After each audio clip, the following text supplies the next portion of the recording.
जय माता की। हर हर महादेव।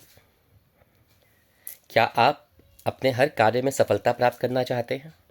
क्या आप चाहते हैं कि आप जो भी कार्य करें उसमें पूर्ण तरह से आप सफल हो जाएं, उसमें आपको संतोष मिले, आनंद मिले और आपको मनचाहे परिणाम मिले?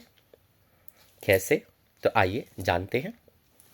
जब हम किसी कार्य को पूरी निष्ठा के साथ, समर्पण के साथ और मनोयोग के साथ करते हैं तो वह ना केवल सफल होता है बल्कि हमें उसमें वास्तविक संतोष और खुशी भी मिलती है।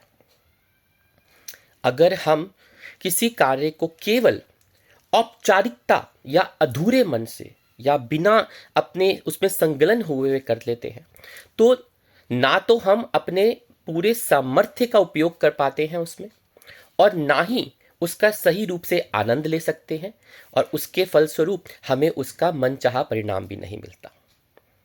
यह बहुत महत्वपूर्ण है कि हम किसी भी कार्य को पूरी मेहनत से, दिल से, आत्मा से करें ताकि हमें उसके परिणाम और उस प्रक्रिया दोनों में संतोष मिल सके, आनंद मिल सके। जब तक हम किसी काम में पूरी तरह से लग्न और समर्पण नहीं लगा सकते, हम उसमें पूरी तरह से डूबकर उसे आनंद लेके, उसको एंजॉय करके नहीं कर सकते, तब तक हमें उसे करने से बचना चाहिए। ऐसा करने से ना केवल हम उसके अच्छे परिणाम से वंचित रह जाते हैं बल्कि कभी कभी तो हम उसे अधूरा छोड़ देते हैं, और असंतुष्ट होने के कारण हम उसको ऐसी स्थिति में खड़ा कर देते हैं कि ना वो पूर्ण हो सकता है, ना वो हमें परिणाम दे सकता है। अगर हम किसी कार्य को करने का मन नहीं बना पा रहे हैं, यदि वो कार्य हमारी रुचि का नहीं है, तो बेहतर होगा कि हम उस कार्य को छोड़कर उससे बेहतर कार्य को ढूंढना चाहिए जिसमें हमारा आत्मा, हमारा मन, हमारी रुचि हो सके, जिसमें हम संपूर्ण तरह से संलग्न कर सके, या कहिए उस काम को आप संपूर्ण मन से, आत्मा से कर सके। क्योंकि ऐसा करने पर हमारी संपूर्ण ऊर्जा, हमारा संपूर्ण मन उसमें लग जाएगा, और जब हम उसमें अपने संपूर्ण ऊर्जा को, अपने मन को लगा लेते हैं तो हम अपनी पूरी क्षमता का उपयोग कर सकते हैं, और उस वक्त हमें हमारा मन चाहा फल, हमारा मन चाहा परिणाम उसे प्राप्त होता है।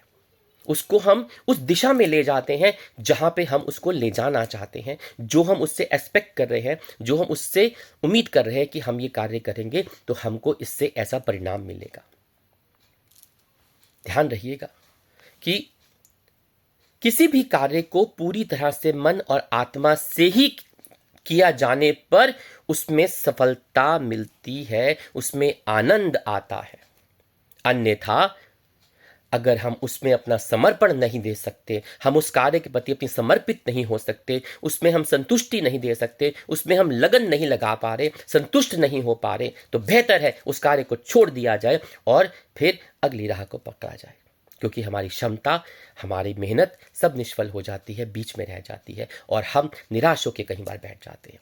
तो आगे से ये बात का ध्यान रखिएगा और देखिएगा कि आपको आपके कार्य में, आपके हर तरह के क्षेत्र में आपको किस तरह से उन्नति प्राप्त होती है, और आप दिन दुगनी रात चौगनी तरक्की करते हैं। जय माता की।